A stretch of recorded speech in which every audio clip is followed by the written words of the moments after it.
my time in the White House, I can think of no better message to send to our young people in my last official remarks as First Lady. So for all the young people in this room and those who are watching, know that this country belongs to you, to all of you, from every background and walk of life.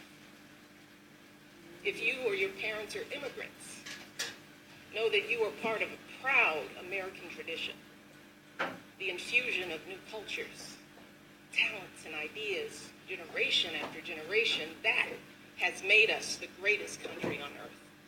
If your family doesn't have much money, I want you to remember that in this country, plenty of folks, including me and my husband, we started out with very little, but with a lot of hard work and a good education, anything is possible, even becoming president.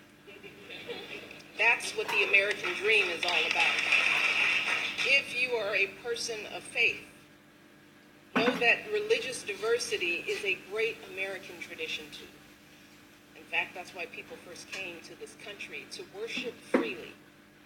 And whether you are Muslim, Christian, Jewish, Hindu, Sikh, these religions are teaching our young people about justice and compassion and honesty. So I want our young people to continue to learn and practice those values with pride. You see, our glorious diversity, our diversities of faiths and colors and creeds, that is not a threat to who we are. It makes us who we are. So the young people here and the young people out there, do not ever let anyone make you feel like you don't matter or like you don't have a place in our American story, because you do. And you have a right to be exactly who you are. But I also want to be very clear. This right isn't just handed to you. No, this right has to be earned every single day. You cannot take your freedoms for granted.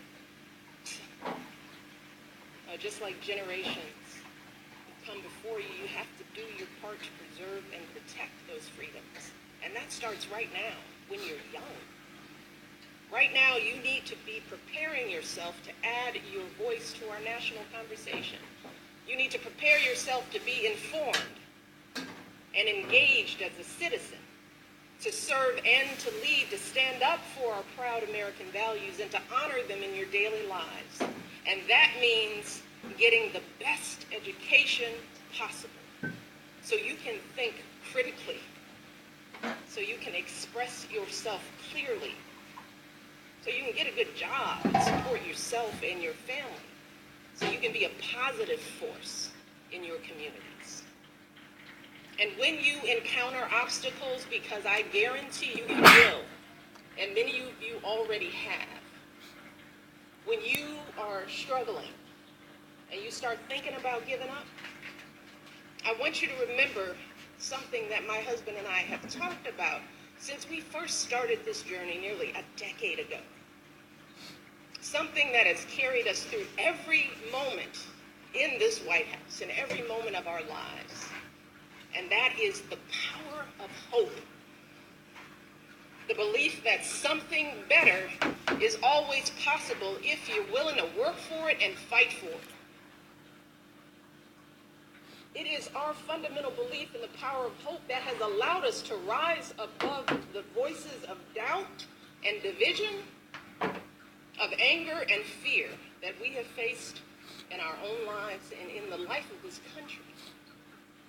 Our hope that if we work hard enough and believe in ourselves, then we can be whatever we dream, regardless of the limitations that others may place on us.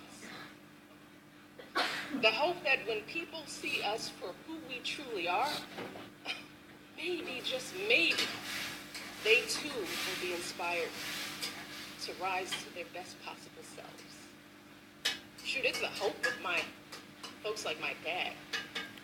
Got up every day, do his job at the city water plant. The hope that one day his kids would go to college and have opportunities he never dreamed of. That's the kind of hope that every single one of us, politicians, parents, preachers, all of us, need to be providing for our young people. Because that is what moves this country forward every single day. Our hope for the future and the hard work that hope inspires. So, that's my final message to young people as First Lady. It is simple.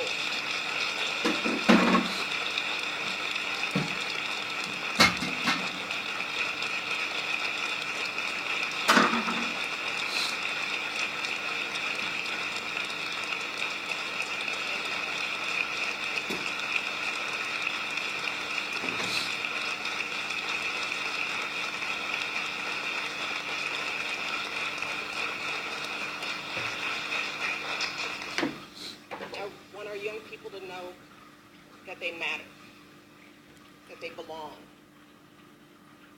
So don't be afraid. You hear me? Young people, don't be afraid. Be focused. Be determined. Be hopeful. Be empowered. Empower yourselves with a good education. Then get out there and use that education to build a country worthy of your boundless promise. Lead by example with hope. Never fear. And know that I will be with you, rooting for you and working to support you for the rest of my life.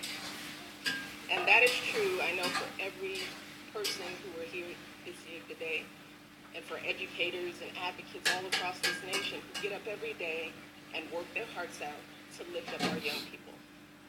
And I am so grateful to all of you for your passion and your dedication and all the hard work on behalf of our next generation. And I can think of no better way to end my time as First Lady than celebrating with all of you. So I want to close the day by simply saying thank you. Thank you for everything you do for our kids and for our country. Being your First Lady has been the greatest honor of my life, and I hope I've made you proud.